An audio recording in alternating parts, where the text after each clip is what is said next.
ఏట్లబురుజు maternity హాస్పిటల్కి ఈరోజు గత కొన్ని రోజులుగా సరైనటువంటి వైద్యం అందక వాళ్ళు చనిపోవడం వల్ల ఈరోజు పెద్ద ఎత్తున ఆందోళన చెందుతున్నటువంటి సందర్భంగా మేము కూడా ఈ హాస్పిటల్లో ఏమి ఇబ్బందులు ఉన్నాయి, ఎందుకోసం ఈ విధంగా జరుగుతూ ఉన్నటువంటి విషయాన్ని తెలుసుకోవడానికి ఈరోజు ఈ హాస్పిటల్ రావడం జరిగింది. ఇక్కడికి మరి హాస్పిటల్కి వచ్చిన తర్వాత చాలా విషయాలను చూస్తే ఈరోజు ప్రభుత్వం చెప్తున్నది ఒకటి, ఈరోజు వాస్తవంగా కింద జరుగుతున్నది ఒకటి అనేటువంటి విషయం స్పష్టంగా ఈ హాస్పిటల్కి వచ్చిన తర్వాత అర్థమైందని సందర్భం నేను తెలియజేస్తా ఉన్నాను. ఈ హాస్పిటల్లో గత 3 సంవత్సరాల నుంచి ఒక్కరిని కూడా కొత్తగా నియామకాలు చేయకపోవడం, ఆసుపత్రిలో స్టాఫ్ లేకపోవడం, ప్రెగ్నెంట్ ఉమెన్ని ఆసుపత్రికి రెఫర్ చేసేటటువంటి హాస్పిటల్లో బ్లడ్ బ్యాంక్ లేకపోవడం అనేది చాలా ఆశ్చర్యానికి గురి చేసిన ఈ సందర్భం నేను తెలియజేస్తా ఉన్నా. వాళ్ళందరినీ బాలింతరానికి పెట్టారో వార్డులో చూస్తే ఘోరంగా ఉన్న వార్డు పరిస్థితి. ఏ ఒక్క బెడ్ పైన కూడా బెడ్షీట్ లేదు. ఆ మంచాల మీద మొత్తం ఆ రేకులన్నీ ఇరిగిపోయి తూట్లు పడిపోయి ఉన్నది. అదేవిధంగా కాక్రోచ్లు కుప్పలు తెప్పలుగా కాక్రోచ్లు కిందికెళ్ళి ఆ పరుపుల కిందికెళ్ళి లేచి వస్తూ ఉన్నాయి. మంత్రి గారు లక్ష్మారెడ్డి గారు ఆరోగ్య శాఖ మంత్రి గారు చెప్తారు, హాస్పిటల్స్ లో ఈ దేశంలో ఏ ప్రభుత్వ ఆసుపత్రుల్లో లేనటువంటి సదుపాయాలు మేము గవర్నమెంట్ ఆసుపత్రి తెలంగాణ రాష్ట్రంలో సదుపాయాలు కల్పించాము.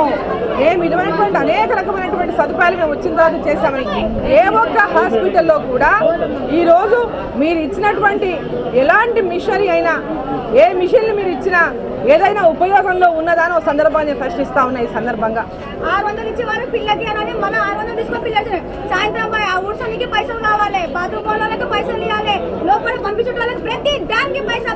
ఇప్పుడు నా బాబుకి ఇన్ఫెక్షన్ అని చెప్పిన లోపల పంపి అంటే అసలు పంపిన మన బయటికి వచ్చి మా ఆయన 10 రూపీస్ తీసుకుపోయి మళ్ళీ అప్పుడు ఇస్తే అప్పుడు పంపించిన లోపల నాకు పాపకు చూపించడానికి ప్రతి దానికి పైసా.